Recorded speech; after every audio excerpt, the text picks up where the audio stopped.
Imagine a territory sitting right in the dead center of North America, a place often overlooked by the world, yet holding the keys to the future of global survival. While the headlines focus on Toronto or Vancouver, this central silence hides a massive strategic advantage.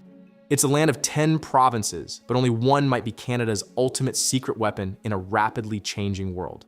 This is Manitoba, the unexpected titan of freshwater and the silent heartbeat of a continent. Welcome to GeoAtlas.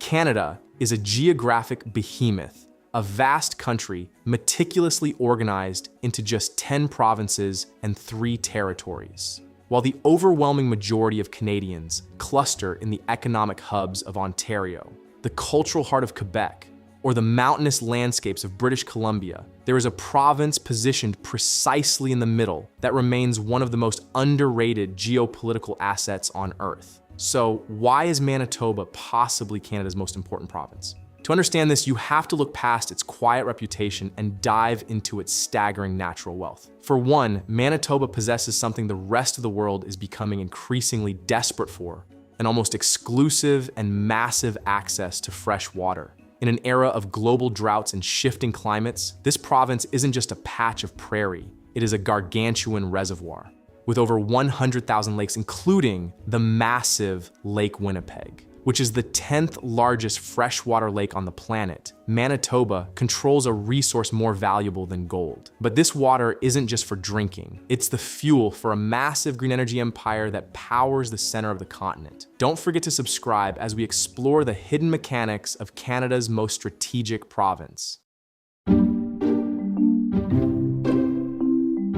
What if the most important map of North America wasn't drawn by humans, but carved by massive glaciers 10,000 years ago? Hidden beneath Canada's quiet center lies the ghost of a prehistoric sea so large it could have swallowed entire countries. This is the foundation of Manitoba, land that isn't just a prairie, but a massive water-powered engine waiting to be fully unleashed. To truly understand the strategic weight of Manitoba, we have to look past its unassuming reputation as just another prairie province. Manitoba is home to a geography that is far more diverse and consequential than it appears on a standard map.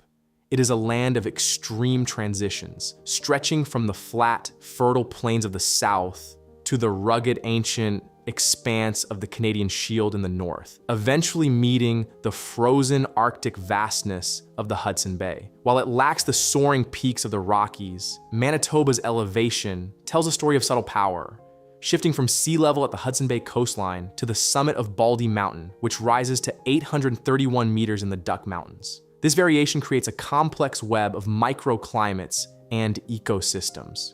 However, Manitoba's geographic identity truly began with the crushing force of the last ice age.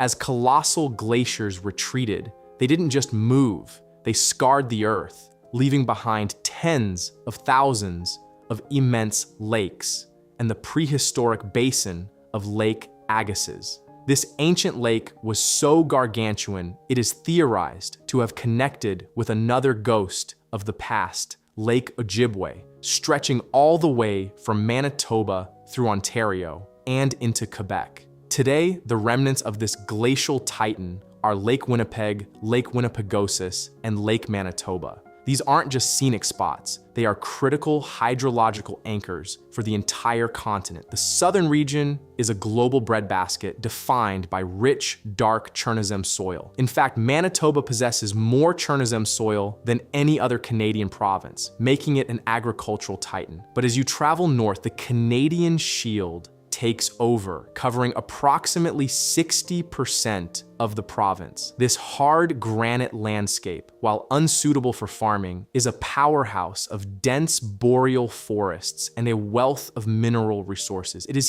here that the energy of massive rivers like the Nelson and Churchill is harnessed for hydroelectric dominance as they surge toward the Hudson Bay lowlands. This waterlogged tundra is home to the Port of Churchill, Canada's most vital Arctic gateway. Manitoba is a land where fertile history meets industrial potential, but why did this specific territory become a province in the first place?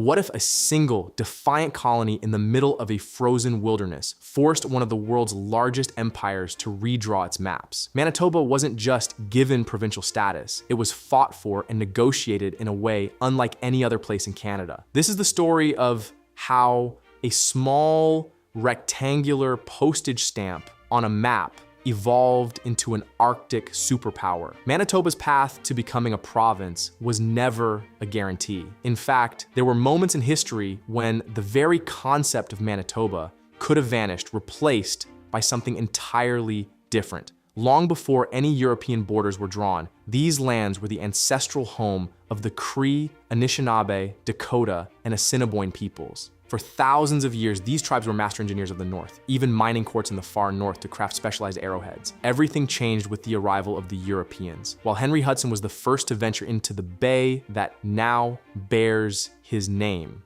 disappearing shortly after, it took decades for the region to be fully mapped. For a long time, almost all of Manitoba was merely a piece of Rupert's Land, a gargantuan territory owned by the Hudson's Bay Company and named for Prince Rupert. The real turning point came in 1870, when the Dominion of Canada prepared to take over Rupert's Land. The Métis people, a unique group of mixed Indigenous and European heritage, realized their land and rights were at risk.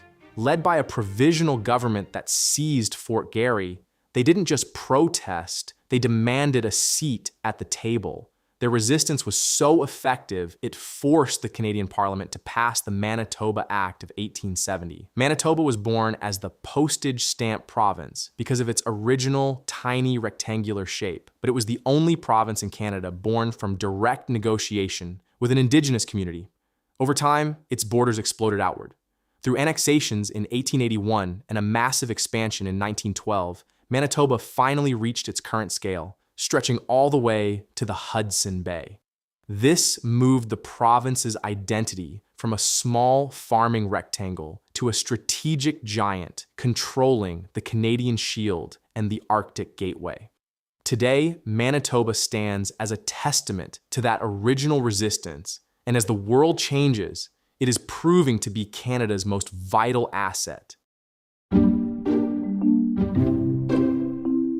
What if the most valuable resource of the 21st century isn't oil or microchips, but something we've taken for granted for millennia? While the world's superpowers scramble for water security, one Canadian province is sitting on an exclusive, sovereign gold mine that no other territory on Earth can claim. This is why Manitoba isn't just a part of Canada, it is Canada's ultimate trump card in a warming world. Manitoba stands as a true anomaly among Canada's provinces, possessing a strategic combination that is increasingly rare: vast, domestically controlled freshwater reserves and prime agricultural land unburdened by the rocky Canadian Shield. This unique confluence of factors elevates Manitoba to a position of critical importance, especially as water security and food production become global flashpoints. First, consider the staggering scale of its fresh water. Manitoba is home to 3 of Canada's largest lakes: Lake Winnipeg, Lake Manitoba, and Lake Winnipegosis. Unlike the Great Lakes, which are shared with the United States and subject to complex international treaties, Manitoba's major water bodies are entirely within Canadian borders. This means Canada maintains absolute sovereign control over an immense volume of life-sustaining water. This independence provides a level of security that is truly enviable. When you combine this with the southern region's Chernozemic soils, you get an agricultural powerhouse. Unlike the thin, acidic soil of the Shield that dominates Ontario and Quebec, the Red River Valley offers deep, fertile ground, a gift from the ancient glacial lake beds. While Saskatchewan and Alberta may produce more today, they face increasing risks of drought. Manitoba's massive lakes provide a vital buffer, supporting sustainable irrigation for grains, oilseeds, and potatoes. But Manitoba's vision extends even further north. As Arctic ice recedes, the province is positioning itself as a global hub for Arctic trade. The Port of Churchill is currently being upgraded, serving as Canada's only deep-sea Arctic port directly connected to the national rail network. This provides a shortcut to China, Japan, and Europe that bypasses traditional, longer routes. Today, Manitoba is home to 1.5 million Canadians, making it the fifth largest province by population, while over 800,000 people cluster in the economic heart of Winnipeg, leaving the next largest city. Brandon, with just over 50,000, the province's influence is far greater than its numbers suggest. With exclusive water, fertile breadbaskets, and a gateway to the Arctic, Manitoba is no longer Canada's quiet middle. It is the nation's secret weapon for the future. Thank you for watching GeoAtlas. If you enjoyed this deep dive into Manitoba, be sure to check out our video on 15 shocking facts about Europe. See you next week.